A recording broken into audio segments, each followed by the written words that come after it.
सदगुरु कबीर साहेब की जय। श्वेतांबरम हाथ पारख मशालम सदपंथ गामी अरु मानवता धारम पावन पतित हो हृदय विशालम कबीरम नमामि भव दुःखहारम कबीरम नमामि भव दुःखहारम। मुद मंगलमय संत समाज, धर्म प्रेमी बंधुगण तथा माताएं, बहनें तथा प्यारे प्यारे बच्चों, संत सम्राट सदगुरु कबीर साहेब का सिद्धांत पारक सिद्धांत है। पारक सिद्धांत का मतलब होता है किसी बात को सत्य की कसौटी पर कसकर के जो खरी उतरे उसको मानना, ये पारक सिद्धांत है। हम जो कुछ कह रहे हैं या हमारे धर्म ग्रंथों में लिखा है उसको न मानते हुए उनका सिद्धांत है कि परख की कसौटी पर कसो और कसकर के जो बात अच्छी लगे उसको मानो।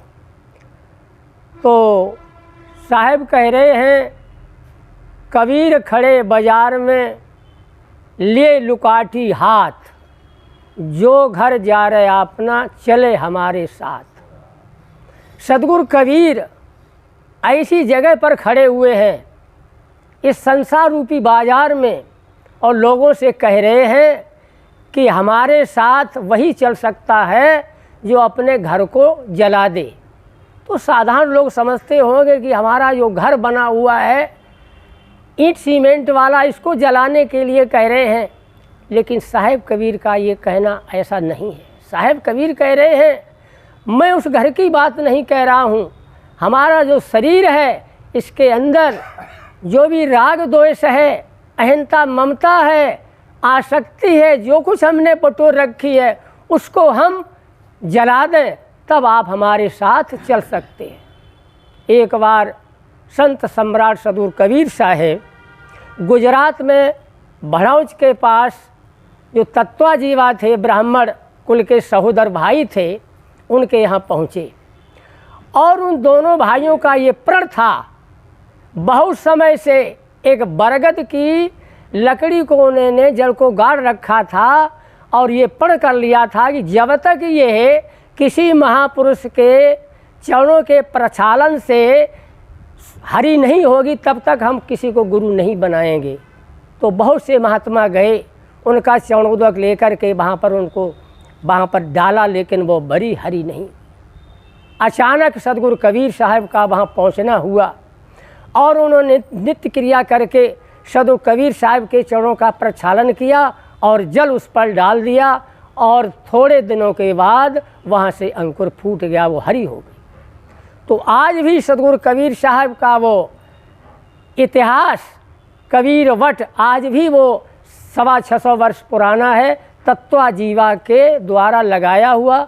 और सदगुरु कबीर साहब वहाँ पर पहुँचे तो सदगुरु कबीर साहब ने वहाँ पर तत्वाजीवा को बोध दिया, उपदेश दिया और उपदेश देने के बाद जब वहाँ से चलने लगे तो दोनों भाइयों ने सदगुरु कबीर का हाथ पकड़ लिया कि साहेब यहीं पर रहिए, यहीं पर आपकी सेवा होगी और यहीं पर रहिए, अब हम आपको जाने नहीं देंगे। तो सदगुरु कबीर साहब ने क्या कहा, जो तू चाहे मुझको छाड़ सकल की आस, मुझे ही ऐसा हो रो सब सुख तेरे पास। अरे भाई, मैंने तुमको बोध दिया है, यदि अब हम तुम्हारे यहाँ रह कर के ये हार चाम का हमारा क्या करोगे। तो साहब ने कहा, जो तुम चाहे मुझको छाड़ सकल की आस, यदि तुम मुझे चाहना चाहते हो तो संपूर्ण संसार की आशा वासना को छोड़ दो, समझ लो हम तुम्हारे पास ही हैं। तो ये बहुत बड़ा सूत्र उनको तत्वाजीवा को साहब ने दिया कि हम कहीं पर हों, चाहे गृहस्थी में हों, वृत्ति में हों, इस संसार, ये हम भजन में गाया करते हैं, इस शरीर का कोई भरोसा नहीं है, ये संसार स्वप्नवत है और ये सब संसार की झूठी माया है। हम कह तो देते हैं लेकिन उस पर ज़रा विचार नहीं करते। इसी प्रकार से विचार हम कब कर पाते हैं, आज से 2500 वर्ष पहले कौटिल्य का लिखा हुआ अर्थशास्त्र है जिन्होंने लिखा है, उसमें 4 विद्या उन्होंने बताई हैं, अनवीक्षिकी, त्रयवार्ता और दंड। तो सबसे पहला अनवीक्षिकी विद्या है। अनवीक्षिकी विद्या में उन्होंने सांख्य, योग और लोकायत को लिया है। सांख्य कहते हैं आत्मा और अनात्मा का विवेचन करना, और योग उसका है प्रयोग, और लोकायत माने है जगत की व्यवस्था। तो कितना बढ़िया उन्होंने कौटिल्य ने लिखा है अर्थशास्त्र। तो सबसे पहला है अनवीक्षिकी विद्या। अनवीक्षिकी विद्या में है कि हम अपने को नित्य प्रति निरीक्षण परीक्षण अपने का करें कि आखिरकार हमारा मन कहाँ जा रहा है, हम अपनों मन को संकल्प शून्य कैसे करें। और इसीलिए प्रतिवर्ष साहब यहाँ पर ध्यान शिविर लगाते हैं, और ध्यान शिविर में केवल मन को एकाग्र करने की विधि बताते हैं। जब हमारा मन एकाग्र हो जाता है, संकल्प शून्य हो जाता है, तब हम उस स्थिति पर पहुंच जाते हैं, और सब पूरा भजन हमारा मन के ऊपर है। जब तक हमारा मन शांत नहीं होगा, एकाग्र नहीं होगा, हम कुछ भी नहीं कर पाएंगे। इसीलिए कहा है कि मोह को कहाँ ढूंढे बंदे, मैं तो तेरे पास। हमें कहीं खोजना नहीं है, केवल मन जो है कैसा है, मन एव कारणम बंध मोक्षेयो। मन बंधन का कारण है और मोक्ष का कारण दोनों है। मन बंधन भी बनाता है और मन मोक्ष भी कारण भी बनता है। कैसे?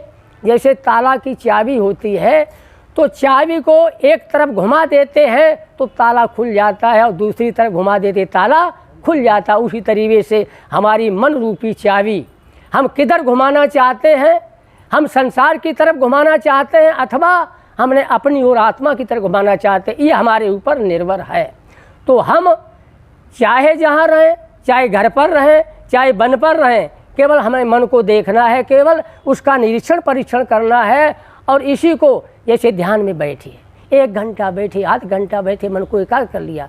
लेकिन जैसे ही हम जागृत अवस्था में आते हैं तो हमारा जागृत अवस्था में हमको वही चाहिए रखना है, वही हमको निरीक्षण परीक्षण करना है। हमारा मन ऐसा तो नहीं कहीं भाग रहा है, इसलिए मन का निरीक्षण परीक्षण करना हमको बहुत ज़रूरी है। यही है अनवीक्षिकी विद्या, और इसी का है भजन।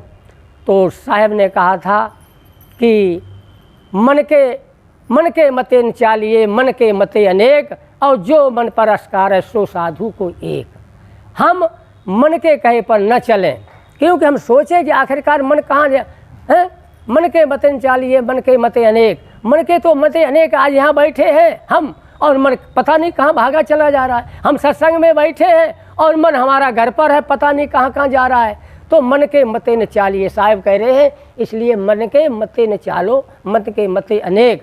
और जो मन पर असवार है, जो मन को हरदम 24 घंटे देखता है, यह मन मैं तुझे देख रहा हूँ, तू क्या कर रहा है, तो मन पर जो सवार रहता है, मन को निरीक्षण परीक्षण करता देखता है, सो साधु को एक वही साधना में आगे बढ़ सकता है। तो इसलिए मैंने थोड़ा निवेदन किया। और एक बात और बताना चाहूँगा, हमारी बहनें आई हुई हैं, इनका भी हमारी साधना क्षेत्र में बहुत बड़ा योगदान है। आपने देखा होगा महात्मा बुद्ध को बोधत्व ऐसे प्राप्त नहीं हो गया था। बोध गया में जब 6 वर्ष तपस्या, कठिन तपस्या के बाद जब बोध गया में बैठे हैं पीपल वृक्ष के नीचे, कि अब हम तो शरीर सब सूख गया था, वास्तव में शरीर सूख गया था। तो जब शरीर सूख गया वैसे ही बैठे थे, और एक बात में नदी थी, नर्मदा नदी, तो वहाँ पर जब स्नान करने के लिए उठ नहीं पाते थे, तो वहाँ पर ऐसा होता है कि एक हमारी सुजाता नाम की बहन, वहीं पास में सुजाता नगर है, तो वो आती है। वन देवी जो थी वहाँ पर कुछ मनौती के लिए खीर लाई थी चढ़ाने के लिए, पीपर के लिए। तो आज उसने निगाह की, आज तो हमारे साक्षात देवता बैठे हुए हैं, तो उस देवता को नहीं खिलाऊंगा, आज जो देवता भूखों मर रहा है आज उसको खीर खिलाऊंगी। तो खीर रख देती है वहीं पर, और भगवान बुद्ध ऐसे बैठे थे ध्यान में, तो एकदम उनका शरीर ऐसे हिलाती है कि उठो। भगवान बुद्ध कहते हैं अभी नहीं उठूंगा। क्यों? अभी एकादशी व्रत है। क्योंकि लोगों ने बता दिया था व्रत करना। व्रत करते करते 6 साल हो गई थी, कुछ भी प्राप्त नहीं हुआ। तो उन्होंने कहा ठीक है व्रत कर लो, लेकिन ज़रा खीर तो खा लो। तब उन्होंने थोड़ी आंखें खोली और आंखें खोल के कहा कि आप खीर खाइए। तो उसने कहा ऐसे नहीं सुनेंगे। तो 3-4 किलोमीटर उसका गांव था, सुजाता बहन का, भाग के जाती है और एक बीड़ा लाती है, और बीड़ा जैसे ही लाती है उसमें 3 तार होते हैं, तो तो भगवान बुद्ध बैठ जाते आंखें खोल के। तो ठीक है देवी, वीणा लाई हो तो इसमें क्या करना है कि इससे मधुर आवाज़ निकलती है, मधुर गीत निकलता है, संगीत निकलता है। तो भगवान बुद्ध कहते ऐसा करो, एक तार को ढीला करके इसको बजाओ। तो बहन ढीला करके बजाती है तो ढीला में आवाज़ ही नहीं हुई। तो कहती हैं एक दूसरा तार कसो, कि दूसरा तार जब कसती है तो दूसरा तार जैसे कसती है और हाथ लगाती है उससे तो टूट जाता है। तो सुजाता कहती है देखो भगवान, अब आपने 2 तार कहे थे, तीसरा तार मैं लगाऊंगी। तो तीसरा तार वो लगाती है, उस तार को न तो ढीला करती है और न कसती है, बीच में रखती है। और जैसे ही बीच में रखा और एकदम हाथ लगाया तो उस वीणा से एक मधुर सुर निकला। क्या निकला कि पायो जी मैंने राम रतन धन पायो, पायो जी मैंने राम रतन धन पायो। सुजाता बहन तो अपना पूरा गीत गाने में लग गई और भगवान बुद्ध ने वो खीर वाली थाली थी अपनी तरफ खींची और खीर को खा लिया। जब उसका गीत संगीत खत्म हुआ तो उसने देखा खीर तो है नहीं, कि भगवान खीर तो मैंने खा ली है। भगवान बुद्ध ने कहा कि देवी मैं समझ गया, अब तो मैं उस पंडितों के उसमें था, अंधविश्वास में था और वही मैं करता रहा। अब आपने जो मुझे शिक्षा दी है, मैंने शरीर को तपाया भी और ढीला भी किया। तो मैंने इस आपकी वीणा के तारों से ये शिक्षा ली कि शरीर को न तो तपाओ और न ढीला रखो, बीच में रखो। तो तब बीच का रास्ता भगवान बुद्ध ने अपनाया। तो अगर आज सुजाता भगवान बुद्ध को न मिली होती तो आज भगवान बुद्ध बुद्धत्व को प्राप्त न किए होते। तो आज भी वहाँ पर बोर्ड लगा हुआ है सुजाता नगर। तो भगवान बुद्ध को बोध देने वाली पहली हमारी बहन सुजाता थी। तो इसी तरीके से भगवान बुद्ध को आगे उन्होंने साधना हमारे पकड़ा और थोड़े दिनों में वहाँ पर बैठ गए अपने मन को ध्यान एकर करके। तब उनको बोध प्राप्त हुआ और सिद्धार्थ जब बोध प्राप्त हुआ तब उनका नाम पड़ा बुद्ध। और बुद्ध से फिर आगे उन्होंने अपनी परंपरा बढ़ाई। और मैं अपनी वाणी को यह विराम देते बोलिए सद्गुरुदेव की जय। साहेब बंदगी साहेब।